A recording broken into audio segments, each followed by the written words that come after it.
physical therapist guide to rehab after PAO surgery. All right, so why do we care about rehab after PAO surgery?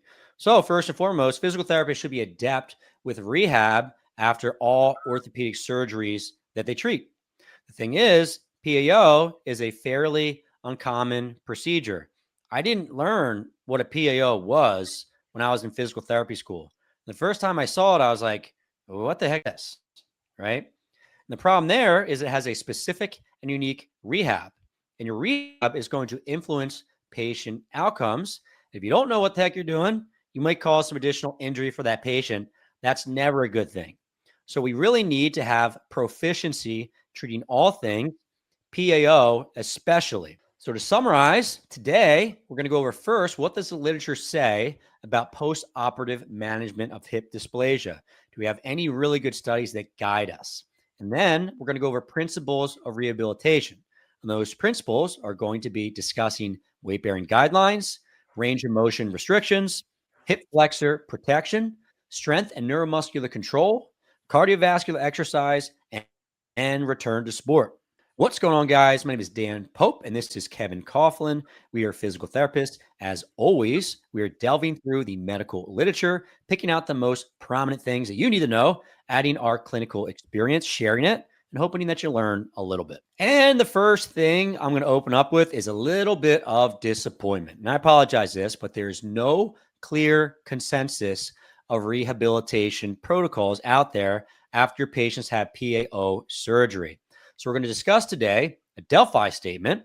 It's called Rehabilitation Guidelines for Use Following a Periacetabular Osteotomy, or PAO, a North American-based Delphi consensus. We have a friend of the channel, Keelan and Seki, as well, which I'd love to get him on the podcast at some point to discuss some of this. So again, currently there's a lack of standardized rehabilitation protocols for patients after PAO. And one of the reasons why we would do a Delphi consensus study is we're basically sending out some surveys to the smartest folks out there that treat these things regularly and see if we can come up with some form of agreement about certain aspects of rehab. So there's a panel of 16 physiotherapists from the USA and Canada. They're experts in operative rehabilitation after PAO. They're given 11 questions regarding post-op rehab following PAO surgery, and they would have consensus on the principles where 75% of the physiotherapists were in agreement. And the goal of this paper is to develop some guidelines for post-op patients, being that we don't currently have any research on rehab protocols after this procedure. So before we even talk about rehab, we should talk a little bit about the surgery and the anatomy of the surgery, because that's going to influence what you do as a physical therapist from a rehab perspective. So a periacetabular osteotomy, or more accurately, a Bernese PAO, is a surgery for the pelvis. And essentially, you're trying to correct an undercoverage of the acetabulum, and this can occur from the lateral direction, posterior direction, or anterior direction. So essentially, we don't have enough coverage over the socket over top of the ball, right? And this may occur from the side of the hip, or there might not be enough coverage anteriorly, or there might not be enough coverage posteriorly. So the idea is you cut into the pelvis and you change the orientation of the pelvis so there's better over coverage. And the second surgery that you may see associated with the PAO, this is less common. I personally have not seen this. I've seen several PAOs, but it is a derotation osteotomy, which is where you cut and rotate the proximal femur, which corrects abnormal femoral version, which is often in conjunction with PAO. Like I said, it's less common than PAO. So in this Delphi study paper, they're trying to come up with rehab guidelines specifically for folks that have PAO, and not for folks that have PAO with associated labral pathology. However, a lot of folks that have the PAO, they also have hip labral repair as well.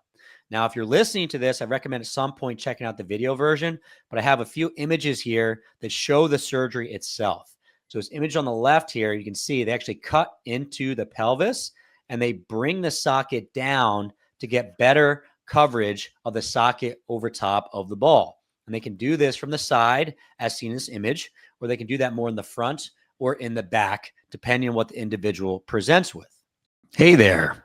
Do you like floppy hip joints? Of course you don't. Guess who else doesn't like floppy hips? Your patients. So that means you're going to have to know how to treat hip dysplasia. And I've got the solution for you. It's an evidence-based cheat sheet for the diagnosis and treatment of hip dysplasia. My promise to you is I'll catch you up to date on the latest evidence on hip dysplasia under 10 minutes. And we go over all the most important information, including definitions and background, prevalence and population, relevant anatomy and risk factors, pathogenesis and clinical presentation, physical examination and radiographic findings, injections, differential diagnosis, treatment, physical therapy, surgery, and lastly, return to sport. So this cheat sheet is 100% free. I will leave a link in the description for you to go ahead and download that. Happy learning. And now back to your video.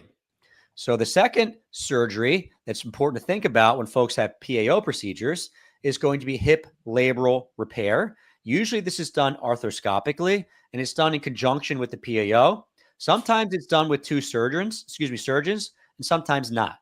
It's a very long and arduous process to get the PAO with the labral repair and the cam reduction, so on and so forth, that's sometimes associated with arthroscopic surgery. So when they go in arthroscopically, they're going to repair the labrum and they potentially debride the labrum, although that's much less common. I almost never see that anymore just because the outcomes are much better with the repair. Or they can reconstruct the labrum. And they would reconstruct the labrum if there's too much damage to the labrum that they can't repair it. Then they would actually take cadaver labrum and reconstruct the labrum. Oftentimes, it's associated with a cam reduction. I don't think I've ever seen a hip labral repair that didn't have a cam reduction. Even when folks have a very small cam, it's almost always trimmed down. Maybe that's surgeons I work with, but almost always see the cam reduction come along with the labral repair and or a microfracture procedure, which is going to be less common than the labral repair and cam reduction alone. But in the microfracture procedure, there's usually cartilage damage. And what they do is they poke holes into the area that has cartilage damage into the bone and it bleeds. And that bleeding actually turns into cartilage over the course of time. And that's going to sometimes change your rehab because if you have a microfracture procedure, usually there's a longer weight bearing period where you're not allowed to put weight on this. We'll talk about that a little bit later. So generally speaking, I've never seen a PAO that didn't have a hip labral tear associated with it. So when folks have hip dysplasia, the reason why they get pain is because they aggravate the joint, they aggravate or tear the labrum. So usually when they're getting the PAO, they're correcting the undercoverage, but they're also getting the labrum repaired. So in this paper, they decided to just give recommendations for rehab of PAO by itself. But do keep in mind, as a physical therapist, I bet you're very rarely going to see a PAO without hip labral repair. And that's just one of the important considerations that I was looking at this paper like, this is not necessarily going to be reasonable. I understand why they did that in the paper, but it's just not completely reasonable because most folks with PAO are also getting the hip labral repair along with it, right? The other thing to keep in mind is that when people get arthroscopic surgery for hip labral repair, they're going through the anterior capsule of the hip joint. Then after they go through the capsule, they usually do a closure procedure where they have to repair where they just poke through. And sometimes I actually will tighten up the capsule as well. So if a patient has maybe some increased laxity within the hip joint, maybe some micro instability, they'll actually tighten up the capsule on top of that.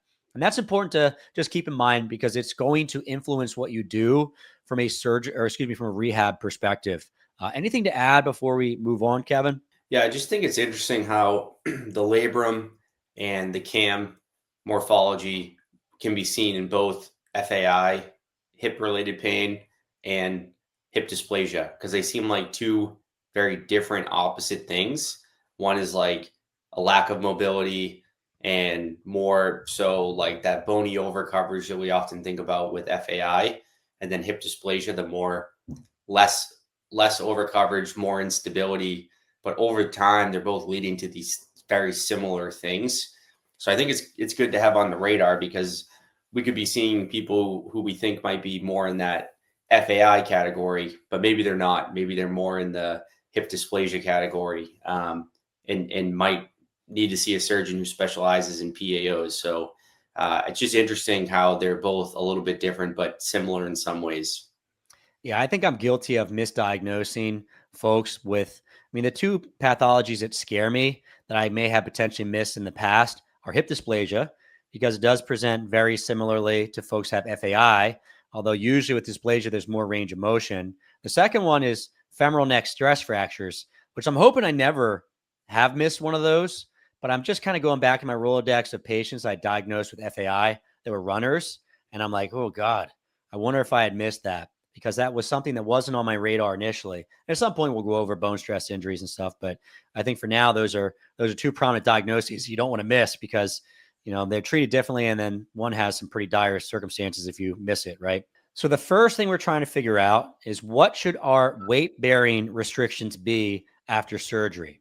So our major goal is to protect the surgical site, and we really want to protect that bone, right? And the guideline that these clinicians came up with was 25% foot flat weight bearing for 6 to 8 weeks. And one of the reasons why they want to be foot flat weight bearing for 6 to 8 weeks at 25% is because Ito et al. Showed that when they weight bear these patients immediately after surgery, which is wild to me. I feel like, how do you get patients into this study to do something that's risky like that? It substantially increased the risk of fractures for the pelvis, which is why did they choose to do immediate weight bearing and not 4 weeks or 6 weeks versus 8 weeks, right? They went straight to immediate weight bearing. It did actually increase the risk of fracture. So what we're trying to do is protect that. So the clinicians were all in agreement that essentially you want to be close to non-weight bearing for 6 to 8 weeks. The reason why they want 25% is because if you put 25% weight into the leg, then you offload the weight of the leg. If I just let my leg hang, then I actually have some distraction forces where the leg is pulling the ball away from the socket, potentially putting some strain on the surgical site. If I put about 25% weight through that, I actually reduce that strain. And the third piece is foot flat weight bearing and not toe touch. So if you do toe touch weight bearing, you fire the hip flexors in the front of the hip. And we'll talk about why this is no bueno early on or later on into this lesson. Essentially, just aggravates the heck out of the hip. But if you put the heel down, relax the leg a little bit, now all the muscles around the hip relax somewhat, and it reduces strain on the surgical repair, right? And the clinicians also recommended waiting until there was full radiographic healing and normalized gait until we start full weight bearing, right? The last thing they mentioned is some concomitant procedures may impact the timelines. The big one there is just going to be microfracture surgery, but all of the physicians that I work with have their microfracture patients walking by around 6 weeks, which basically coincides with this recommendation. So unless you have a surgeon that has maybe a wonky belief for microfracture, or there's some sort of other concomitant procedures, 6 to 8 weeks is pretty reasonable. I wonder if in the future they'll cut that weight bearing to maybe 4 weeks and see if that increases fracture risk. But at least at this point, we don't have good research to support it. But if you have a bonehead patient that wants to weight bear sooner because they feel good, probably want to make sure that they're backing off, because they can actually fracture their pelvis. And that's the last thing you want to do after a major surgery like that, is go through that same surgery again. Next are range of motion precautions. So as physical therapists, this is very common for us. We know that for a lot of surgeries, we have to protect the surgical site by reducing the amount of range of motion into certain directions. And largely, when you go into hip flexion, you're going to approximate the femoral head into the acetabulum.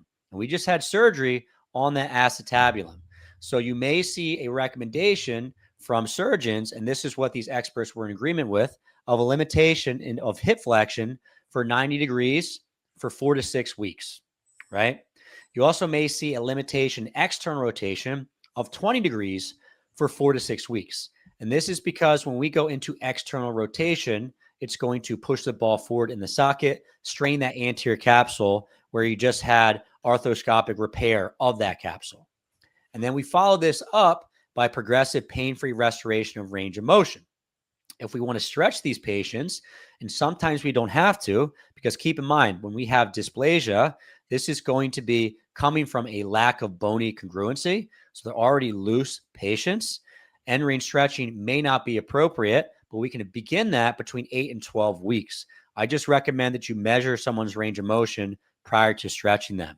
And the expectation is that we're reaching full range of motion by 12 to 16 weeks postoperatively, excuse me. And the last thing I will say, and this is anecdote, but I've heard this from PAO surgeons, is that you don't always expect to restore full range of motion. When you do a PAO procedure, you're creating a bony limitation or block to range of motion. So essentially, we may be creating a restriction in range of motion by trying to get the acetabulum more over top of the femur. And we have a restriction in range of motion. That's now because we have a new orientation of the pelvis. If we just try to stretch into end range, that could be provocative. Now you're banging bones up against bones, hoping that you're going to restore range of motion, but you might not be able to over the course of time. Just hit a couple big topics there. Anything to add, Kevin? Yeah, I think that last point is interesting and maybe something to consider when you're looking at comparing their new range of motion on the operative side versus the unoperative side. I would imagine for most of these people, the hip dysplasia isn't something that's only in one hip. Maybe it's only painful and it's worse in one hip versus the other, but they might have a very hypermobile hip on the uninvolved side. So that's definitely something to consider, and good to know that some of the surgeons in this paper talking about potentially not achieving full motion compared to the other side. And that's not necessarily a bad thing. It's probably partly the goal of the surgery. So definitely good to keep that in mind and follow, I think, these best guidelines we have on how to progress range of motion and when to expect full range of motion, what that looks like. So I thought that was good. Yeah, what I will say is, in my own personal experience, I think restoring normal flexion range of motion that's pain-free is usually the toughest for these folks. But I imagine that really depends on the surgery, whether they're trying to correct something that's like lateral, anterior, or posterior under coverage. I mean, theoretically, if it's anterior under coverage and you cover it more anteriorly, then flexion would be limited. If it's more of a lateral under coverage they're correcting, then abduction will be more limited.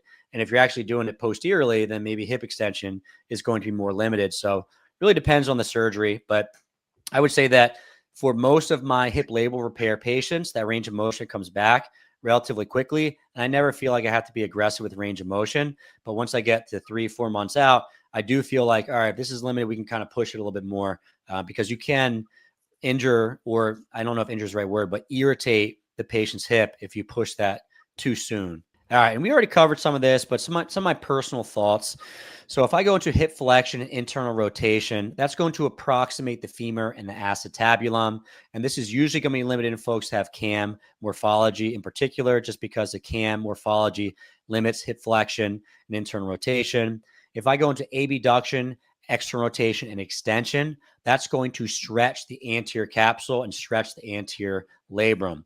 So I'm probably trying to protect all of these range of motions after surgery for different reasons. So if I have a PAO, that associated hip labral repair, I want to protect flexion and internal rotation because that will compress the surgical site, will also compress the bone that was just repaired. And I probably want to be careful with my abduction, external rotation, extension, because that's going to stretch the capsule and the labrum. So for most of these patients, you probably have to protect all ranges for different reasons. But again, every protocol is going to be different based on the surgeon. If you want an evidence-based review of different protocols after hip labral repair, then check it out on our YouTube channel. We have all of that information in a post-surgical guide after hip labral repair. So like I had already said, most labral repair protocols restrict range of motion in all directions. And usually this is for the first 2 to 4 weeks. So if that helps you out, you're probably restricting range of motion between 2 and 6 weeks because of both of these different surgical procedures. Next one is going to be hip flexor protection. And this is a wonky one. If you haven't treated many post-op hips, and I'm talking about a lot of post-op hips, so the big one being hip labral repair, but also PAOs and also anterior approach total hip replacements also fall in this bucket. The psoas, the iliopsoas, can get really irritated after these procedures, particularly after the PAO. So a little anatomy about the iliopsoas. In this image here, we just have the psoas, the iliacus is cut out. But yeah, it's even more broad. If you look at where the iliopsoas travels, it travels right over the front portion of the joint. It stabilizes the joint anteriorly, right? And the iliacus is not in this picture right here, but if we put that iliacus right in there, you can see it's pretty broad over the front portion of the hip. And it's a very important secondary stabilizer of the hip joint. If I have someone who has, let's say, positive Batten scale, already has hypermobility, and they also have dysplasia, right, then this psoas is going to be super important to stabilize the front portion of the hip joint.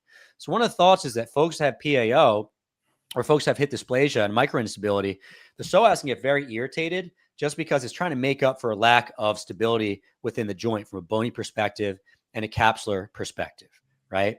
And then after surgery, the psoas can get irritated very, very easily, right? So not only are these folks usually painful prior to surgery, they're usually pretty painful after surgery. And one of the new things I just learned, which I thought was very interesting, is that following a PAO, the iliopsoas can impinge on the pubic osteotomy, further predisposing these patients to hip flexor irritation. So after a surgery for the anterior hip, PAO definitely included, we had to be very careful not to use the hip flexor muscles too much early on, or to stretch the hip flexors, because you can get this kind of out of control irritation in the front portion of the hip joint that all surgeons are extremely fearful of. And you really have to be careful with utilizing those muscles in the front of the hip. I just had a person reach out in the comment section of my YouTube recently that just said that they had a hip labral repair and their physical therapist was stretching them into the Thomas test position at week 2. Now their hip is killing them. They're like, am I okay? I'm like, just go, talk to the doc, right? I don't think that he retore anything, but I have no idea.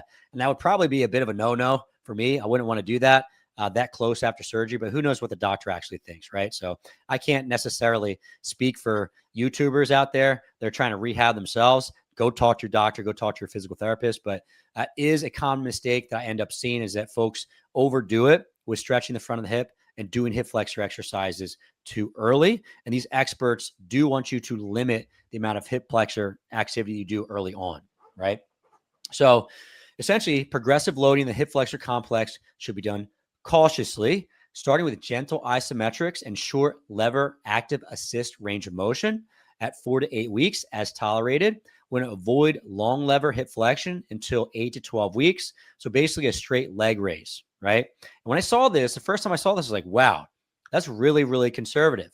But if you have a patient that has a really irritated anterior hip, you do have to be careful.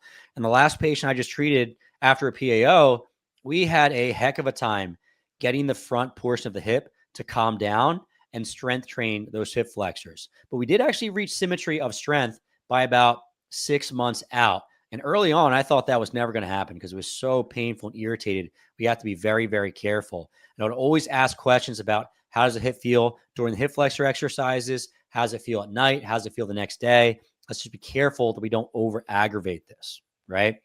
And the experts basically said extreme care should be taken to avoid additional hip flexor irritation in the early post-operative phase. And therefore, toe touch weight bearing or non-weight bearing during gait should be avoided. Like I said previously, if we're doing toe touch weight bearing, we're holding our leg up with our hip flexors, and that might really aggravate things. So foot flat weight bearing is important. Anything to add to this, Kevin? Do you find this common knowledge with the students you work with? Is this something that you think more patients need to know? Most patients already know. Most physical therapists already know. Yeah, I think thinking about it like that, a lot of times I could see students thinking that a straight leg raise is a pretty beginner exercise. Like it's on the table. It's often one of the first exercises we do with like a post-op ACL. We're doing it there for different reasons, maybe trying to challenge their quad and the knee lag and that kind of thing. But I think it's often thought of as an early beginner exercise. So I think introducing those things too early is probably a common mistake, and why it's emphasized so much in the research is I think as PTs, we're probably giving people these things really early on, whether it's, bridges with marching or straight leg raises, or just working on active hip flexion, standing in front of the table, like standing marches or something like that. So there is a balance, because we talked about, we really want to strengthen the hip flexors. We don't want to neglect strengthening the hip flexors, but there's a way to do it. There's a time to introduce it into the rehab program. And then there's ways to progress it to make it not too advanced too quickly. So I think that's a huge thing that's actually not well understood by younger clinicians or clinicians that don't treat a lot of hip pain or post-op hip labral repairs or PAOs and that type of thing. So I think that was good to bring up and good to talk about. And I'm sure in the past I've been guilty of that, is doing too much hip flexor strengthening too early. So that's really important. And check, sometimes your surgeon will have a good protocol. Otherwise, referring to something like this Delphi study is probably a really good idea to give you some guidance on when to introduce it and what it should kind of look like. Yeah, I can very easily see someone that maybe hasn't treated any PAOs and they don't have a protocol accidentally giving too much hip flexor work. I'd also say that don't violate your surgeon's recommendation for hip flexion. If there was robust data showing that hip flexor work early on was safe, then maybe you could talk to the doc and say, like, would we be able to increase some of the hip flexor stuff earlier on? Here are a bunch of studies to show some of that. Maybe, but that research doesn't exist. And I can very easily see folks just getting very irritated in the front of the hip by doing what seems like an easy, basic motion. So I do think that's a very important consideration, right? And what this paper said, and a lot of other papers kind of cited the same research, was from Philippon, who's a big hip doctor out in Vail, Colorado. They had a 2011 study that linked glute medius weakness to iliopsoas tendonitis. And essentially, what the thought is, if you don't have enough posterior lateral hip strength, then we shouldn't start any sort of iliopsoas strengthening yet. Because if we don't have enough strength there, then maybe we're getting the psoas more irritated, right? My personal thoughts with that is that, yes, we got to protect the hip flexors, and we got to protect hip flexors all throughout the course of rehab.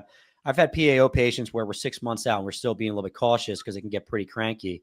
My second thought is, like, it probably means that the psoas is super important, that we probably just need to get this thing strong and robust like we would anything else, right? So at least what I do over the course of time is I'll strength test the hip flexors, and if they're not getting up to snuff, we start to emphasize them more, get them to the point where they can actually have the same strength symmetry side to side. And if you're working with a sport that has to go into end range extension, right, we probably have to strengthen it into end range as well. So I do feel like the psoas is almost like the upper trapezius of the shoulder, right, or of the neck, where we're like, oh, don't train the upper trapezius, train the deep neck flexors. Oh, don't train the upper trapezius, train the mid trap and the low trap. But lo and behold, patients that have neck pain, their upper trap gets weak too. And the thought is, like, if your upper trap is having a hard time dealing with these forces, why wouldn't we strengthen that a little bit too? So should you strengthen the posterior lateral hip? Definitely. Should you overemphasize the posterior lateral hip? I think so. I think the same thing kind of goes for throwers. We have to get the posterior shoulder as strong as possible. But should we ignore the anterior hip? No. And these folks are probably weak through that area, and it might be a pain in the butt to try to get that back over the course of time. So just my thought, you really have to protect this. But when you protect this muscle for 12 weeks and start bringing it back, it's going to be super weak. It's going to be incredibly weak. Imagine not strength training your quad for 12 weeks after ACL reconstruction. What do you think happens, right? It's going to turn into mush.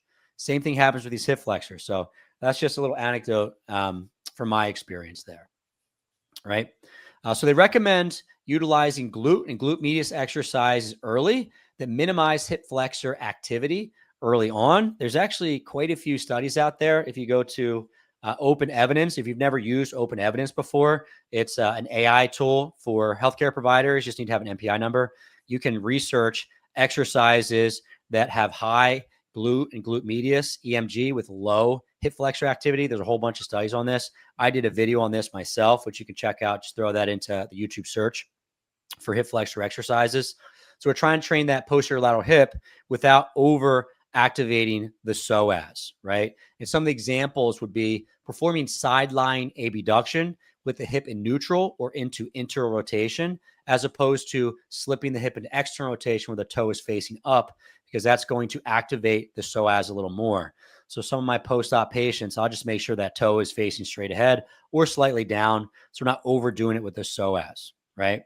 When it utilize easy and progressively harder hip flexor exercise over the course of time, a very easy exercise you can start with would be an assisted heel slide, or just sitting and performing pelvic tilts. When you go into an anterior pelvic tilt, it's going to very lightly activate the psoas a little bit. You can also do heel slides by lying on your back and putting your foot up on a physio ball, and then just doing heel slides with the heel elevated on the ball. You can also do isometric hip flexion. These are all very low EMG for the hip flexors. Good movements to start early on, and over the course of time, obviously, you can get a little bit more challenging. Hey, pardon the interruption, but if you're liking this content, I think I have something else that you're going to love. It's a free mini course where we go over solving some of the biggest problems that physical therapists are facing today. So, what are these problems? Number one, failing reimbursement. Medicare reimbursement has dropped 10% over the past 10 years, despite inflation going up 32% in the same time period. Documentation and admin overload. Physical therapists are often spending significant time doing notes and communicating with insurance companies, and this is often unpaid. High productivity quotas. Failing reimbursement rates force physical therapists to see more and more patients. Burnout and poor work-life balance. High productivity demands and extra work drive burnout. Insurance-driven restrictions. Insurance companies often cut patients off before they're ready, like ACL reconstruction patients, or they won't cover insurance for certain populations. Let's say a very athletic individual. They don't care about your athlete getting back to Olympic weightlifting. Debt versus pay and balance. The average student debt after graduation is $153,000, and our salaries are not matching this amount of debt. Lack of public awareness and referral dependence. Patients don't always choose PT first. They don't know our strengths as physical therapists, and they oftentimes will favor other healthcare providers. So how the heck do we solve this? We do this through a 6C process to help you start working towards that career of your dreams. And before we go into that, we got to figure out first, what do physical therapists want? So we want to be incredible clinicians. We want to be respected and valued. We often want to work with a specific population in a specific setting. We want to be able to practice the way we want to be able to practice. And generally, we want higher incomes. Now, given the current state of physical therapy, it makes a lot of sense that folks like you and I are upset. So in this mini course, we go over the 6C framework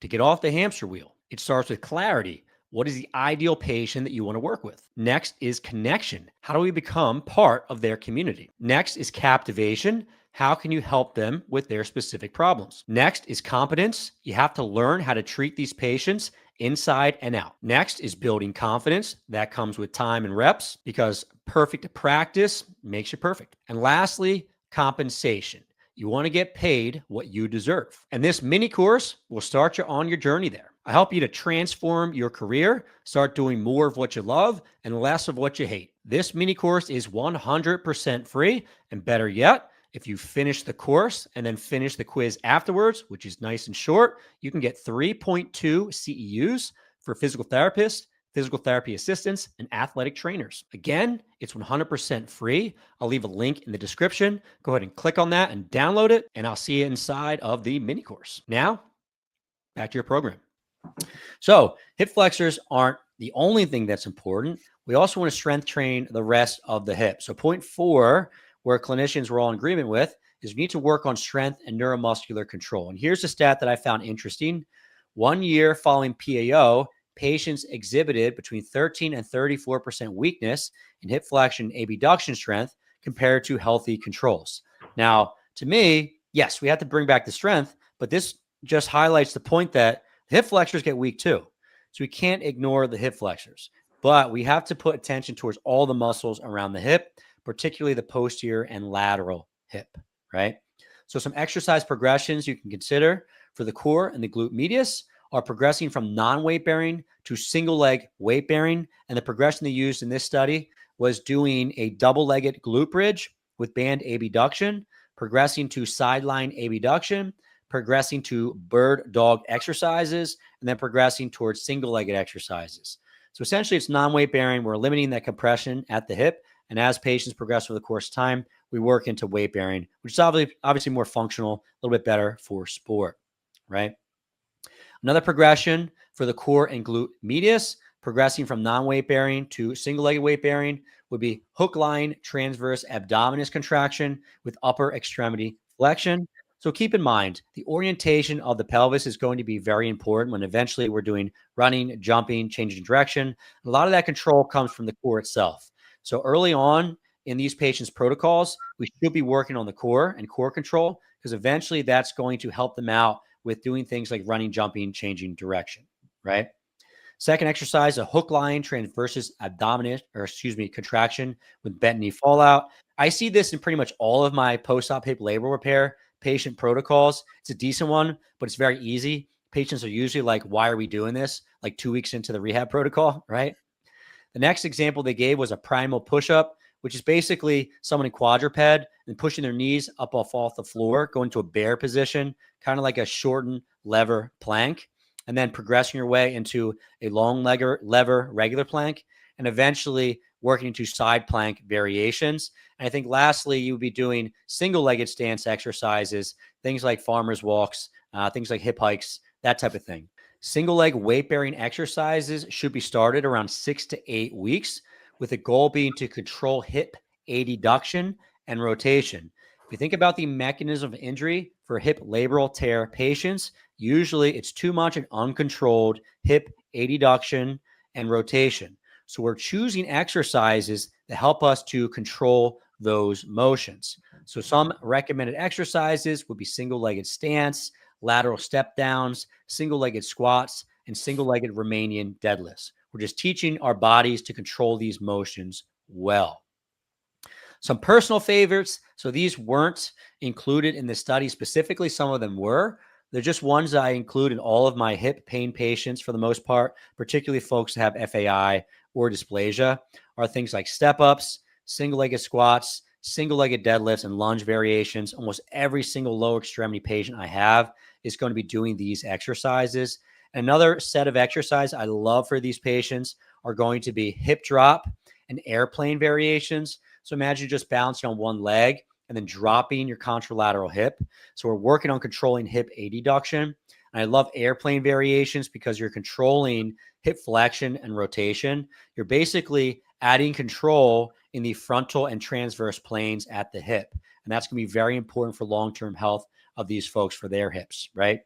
The other thing that I think should be included for these patients are hip rotation exercises, which I didn't see included in the protocol for this particular study, but things like chop variations, trying to extend and rotate from the hip, trying to control hip flexion and rotation as well. So doing chops from low to high and high to low, I think can be very beneficial for these patients. A lot of patients can't perform things like swinging a baseball bat or throwing a baseball. And that's the reason why they get surgery. And it makes sense that we have to restore the ability to do those motions. And I think chop variations would be very helpful for that. Although they didn't chit chat about that in that study. I just talked a ton, Kevin. Do you have thoughts there? No, I think that's all really good. I think it's good to consider those different components of rehab. I also think you did a good job laying out progressions for people to see, because those aren't always intuitive, or they're not always in a detailed way inserted into a protocol. So I think seeing that progression, those progressions are really nice. And then just being comprehensive in your rehab program. You're working on a little bit of everything, but definitely with these folks, thinking big picture and not just working sagittal plane, but kind of considering how do we work also in the frontal plane? How do we work in the transverse plane? What are the demands of their sport? And how do we add different planes of motion to get back to sport? So I think that is all really good stuff. And just that concept of maybe gravity eliminated first before going against gravity, and adding small increases to the challenge of the hip, especially the hip flexor if we're worried about it getting agitated, and make sure kind of as we progress each level up the rehab ladder that person's tolerating it well. We're not having any pushback immediately after or within the next 24 hours, and kind of just keep progressing through those types of exercises. So thought that was helpful. Yeah, for sure. And we have a ton of videos on advancing exercises for the hip on YouTube. So if you're interested, pretty easy to search those out, right? The next principle, and this one we actually went over with the guidelines for non-op rehab for hip dysplasia, but cardiovascular fitness. So I thought this was great. And I think that, this is one of those things that just gets overlooked oftentimes with rehab is conditioning athletes. We do have research, particularly in, let's say, field sports like soccer, where folks have poor VO2 max, and it does correlate with increased risk of injury. But also in other activities like different occupations like firefighters, poor VO2 max does correlate with increased risk of re-injury, of injury in general. So I do think cardiovascular fitness is probably more important, and we don't put enough weight into it. but the folks in this study did say it was important, right? Some timelines in terms of when to incorporate cardiovascular fitness. They recommend the upright bike at 6 to 8 weeks. Now, this is very slow if you compare this to, let's say, post-op hip labral repair. So the PAO is substantially reducing the ability to train the cardiovascular system early on, which means that it's just going to be a longer rehab in comparison to a regular hip labral repair, just because you get so deconditioned. You can't weight bear on this for so long.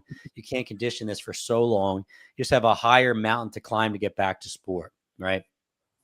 The authors recommended elliptical starting at 10 to 12 weeks, and they recommended performing some sort of running and agility work at 20 weeks, right? Some personal thoughts, and this is coming from the minds of guys like Chris Johnson, is that we want to introduce volume first, intensity second. So if I'm incorporating running, usually we're doing some sort of return to run protocol where we do a little run, little walk, and then a little more run, a little less walk over the course of time until we can run for a period of time, like 15 minutes. And then we increase that volume, 15, 20, 25, 30 minutes, and eventually we increase intensity by, let's say, tempo runs or doing a little bit more on off, like 4 on, 4 off, and eventually incorporating more sprinting, right? Just progressively increasing over the course of time. So any thoughts on the cardiovascular fitness piece, Kevin?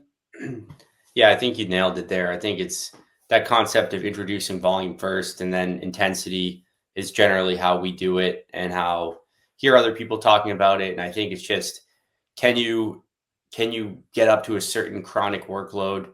And then can we increase the intensity of that? Generally for a lot of these things, it's intensity, because intensity requires generally more strength and endurance that people will have pushback on. So slowly build up the volume. And that might change person to person. Like if you're working with a baseball player, the amount of continuous endurance that they might need to do is a little less than a field sport athlete, like a soccer player who's doing a ton of running.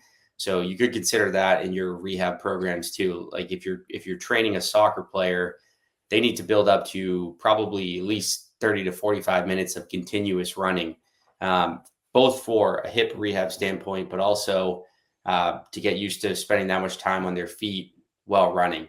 And then you start to increase intensity. Maybe you maintain that continuous running. And then you have other days where you're working on higher intensity running, whether that's sprinting or like a build-up type run, like a short tempo burst run. There's going to be some variance there based on the athlete, but you could definitely be safe to start your rehab program focusing on more volume, less intensity, but then find out what your end goal should be so you can kind of progress appropriately. Yeah, those are really good points. I mean, for those soccer athletes, we probably need to start thinking about cardiovascular fitness right away, right? And then start like a volleyball athlete, I'm not going to care quite as much, right? No brainer, but should go into your planning for that patient. And the next thing we're going to talk about is return to sport criteria. So this is what the paper recommended for return to sport as well as return to run. First, we'll cover return to run. So essentially, we're looking for near full range of motion all directions. That near full is probably just because the nature of the surgery. We don't expect them to gain full range of motion because we just gave them a bony restriction, right? So if you're waiting to run until you get that range of motion, it may never happen, right? We're also looking for, they had said, a 5 out of 5 manual muscle test for strength testing. This is my own personal experience, but I think that's probably not good enough. We should probably do some sort of handheld dynamometry, right? And we should be seeing 70 to 80% strength. I think the big one for runners is probably the posterior and lateral hip. I would like to see all of the muscles. So hip flexors, adduction, and then the posterior and lateral hip all being at least 70 to 80%. But I think you make the argument the posterior lateral hip is going to be most important, right? But they recommended a 5 out of 5. Not all clinicians are going to have access to good handheld dynamometry, but it's getting cheaper and cheaper, guys. You know, if your clinic doesn't have one yet, you can get something simple and cheap for $150. So the next one they recommended was endurance testing. These are always interesting to me because a champion, we don't do a lot of endurance testing for return to sport criteria. Maybe we should. I don't know. But they want to see a 45-second plank and side plank on each side. They want to see someone being able to perform a 30-second bird dog hold. In my mind, that's like super easy, right? They should be doing 30 sideline hip abductions, right? Which Not too challenging, I don't think. 30 times prone hip extension with a bent knee. So basically having your belly on a table, legs hanging off the end, and doing a prone hip extension with a bent knee 30 times. And 30 times weight-bearing pelvic rotations. I guess it is good they're looking at endurance, but this is always one of those ones where, all right, we got to test so many different things for this athlete. Do we have the time to test everything?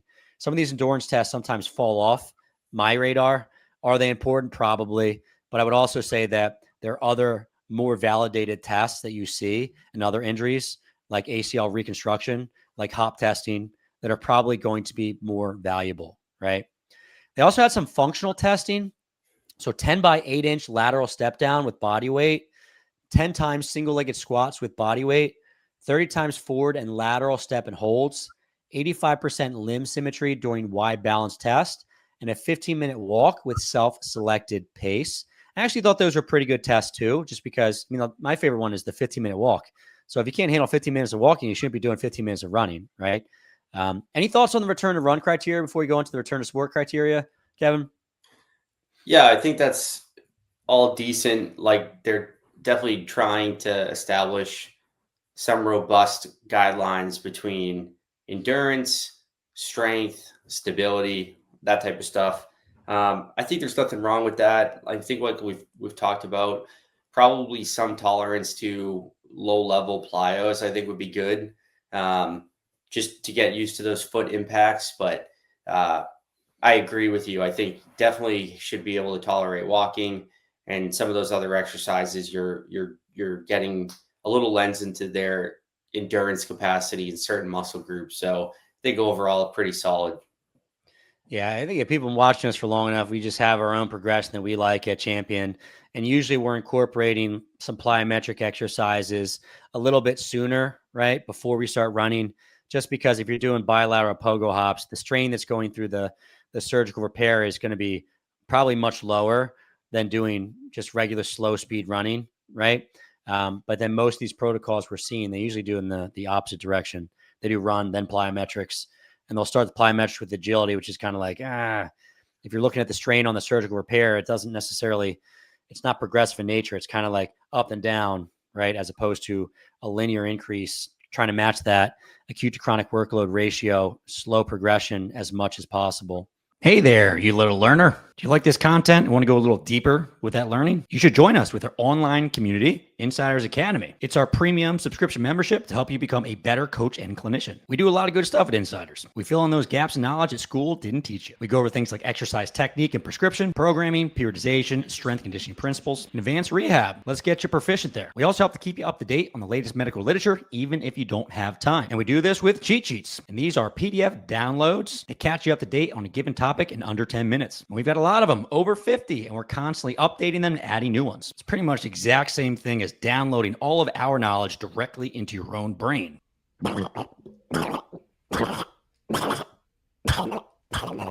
We also keep you up to date with our master courses. We cover pathologies in depth so you know exactly how to diagnose and treat patients with these issues. And we're really thorough, going over prevalence and prognosis, risk factors, anatomy, history, clinical presentation, diagnosis, differential diagnosis, patient education, and exercise prescription, as well as manual therapies. We have a whole bunch of master courses, and we're always updating and adding new ones. Some of the big dogs are rotator cuff related pain, knee osteoarthritis, shoulder instability, femoral acetabular impingement syndrome, SLAP pathology, cervical radiculopathy, lateral ankle sprains, and radicular low back pain. Who doesn't love some searing back pain going down their leg? We also include case studies with every one of our courses. This way, you can see exactly how we diagnose and treat. Each master course comes with in-depth protocols, both non-op and post-op. This way, you know the exact exercise we'd like to use with videos of all movements, how many sets, how many reps, how do the exercises progress over the course of time, what are the relevant manual therapies when they're indicated, and exactly what you should educate your patient about. Hey, are you a physical therapist, athletic trainer, or physical therapy assistant and looking for some CEUs?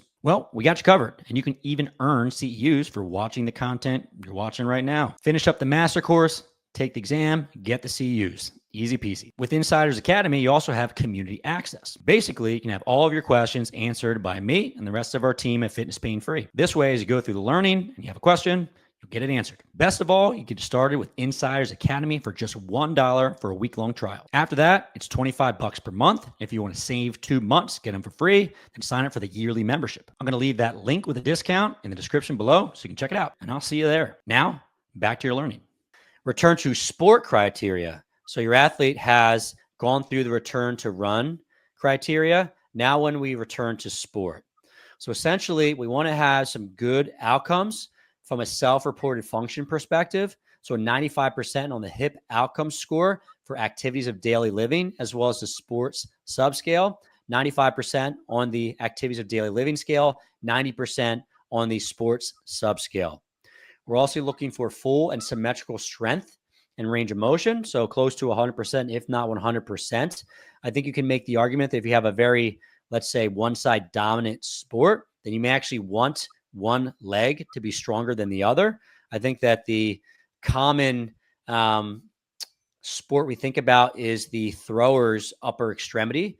We probably want more than 100% strength for a baseball pitcher, right? In some sports, maybe soccer, if you're kicking predominantly on one leg, although I think that you can make the argument that most sports are more symmetrical with the legs and the arms. You may want to see more than that 100%, right? From a functional testing perspective, this little cross symbol there means that to pass the functional test, you need to make sure you have no compensation like excessive hip drop, hip rotation, dynamic valgus, or hip hike, right? 10 by 8 inch lateral step down with 20% body weight. So essentially holding weight and performing a lateral step down 8 inches, which in my mind is, I always wonder about these tests too, because that doesn't seem too hard. 8 inches, right? Having done that test myself, but again, just a knock on the all. I really shouldn't do that, but I just want, sometimes when I see those movements, I'm like, is that really tough enough to challenge your athlete? And it probably depends on the athlete, but they want to see 10 times single-legged squats with 20% body weight. They want to see greater than 90% limb symmetry during the Y balance test. They want to look at a variety of joint loading tests, like a forward hop, a triple crossover hop, a medial to lateral hop, a 6-meter timed hop, and no pain and appropriate pelvic control during those tests. And lastly, for sports-specific tasks, they want to look at a modified agility T-test. They want to see 3 clinician-selected sport-specific drills. So maybe you're choosing a specific drill that's specific to the sport, like soccer. Maybe that's running with some cutting and then shooting, something along those lines. And then no pain and appropriate pelvic control during those tasks. And the next piece I wanted to say was that there's a study by Hayworth et al., right? Which is actually a local doctor in the Boston area we see patients from, that the average return to sport time for folks after PAO was 9 months, right? But what's also important to say is that this study did not include a protocol that these patients were utilizing. And my thought was, in this study, they probably just had a whole lot of patients go to different physical therapists and they use all different protocols, right? And the average return to sport time was around 9 months. So at the end of the day, we don't really know what optimal return to sport timeframes are. We know that for the ACL, if you can't pass your return to sport test, then 9 months is a very, very important number for you, right? We don't know if the same thing holds true after PAO, right? Do we have to wait until month 9? Can we get back at month 6? Should we wait until month 12? We don't have the data yet, but at least we can say to our patients, this will potentially take you around 9 months. The average is around 9 months, probably a little longer for some folks, a little less for some others. Anything to add, Kevin? No, I think that's all good. I think in terms of the return to sport, just one thing that popped in my head was maybe even like a 5-10-5 agility where you're doing a little bit of a running component as well as the jumping and strength. But otherwise, I think that general view of like how strength, symmetry, obviously range of motion should be pretty close to 100%, how they do with some functional tests, like some functional jumps, and then maybe we add in a running component. And they've completed their return to run protocol without issue. And then I think you feel pretty good about returning to sport. So I thought that was a good list of return to sport criteria. Yeah. What I will say is we don't use it as a champion, and I wonder if we should, but that modified T-test is validated in ACL reconstruction. So if you can pass it, that's going to reduce your risk of a re-injury. And it's not a T-test at all, which is hilarious. But I did a video on this at one point. You're basically running straight ahead, stopping, shuffling, and then backpedaling. And you're just going back and forth. And the idea is that you're going one direction when you shuffle, and you do both directions, and you see if there's a difference between sides. So I thought that was a pretty good one for testing because you get a left side and a right side component. It doesn't require any equipment besides a stopwatch and then just some turf or some grass or something along those lines. But it does make sense, right? We should be looking at running. We should be looking at change of direction too with a return to sport criteria. All right. And here's the thing. If I went over the whole phased rehab overview, this would be a 2-hour podcast lesson, right? And I didn't really want to do that. But this article is open access and it goes pretty well in depth about the whole rehab process. But I'll just give you an overview. And if you want to go back and check out that article, it's reference number 1. It's open access. So you can see everything. If you want to see more of when they incorporated running at what time, so on and so forth, it's all in there. Phase 1, between weeks 1 and 4, the goal is to protect the healing repaired site. We want to work on pain control. We're focused on 25% weight bearing foot flat only, limited range of motion, and some isometrics. So very easy, very basic. Phase 2 is at week 4 to 6. We're focusing on range of motion, gentle, but a little bit more so than the start, right? So just adding a little extra range of motion.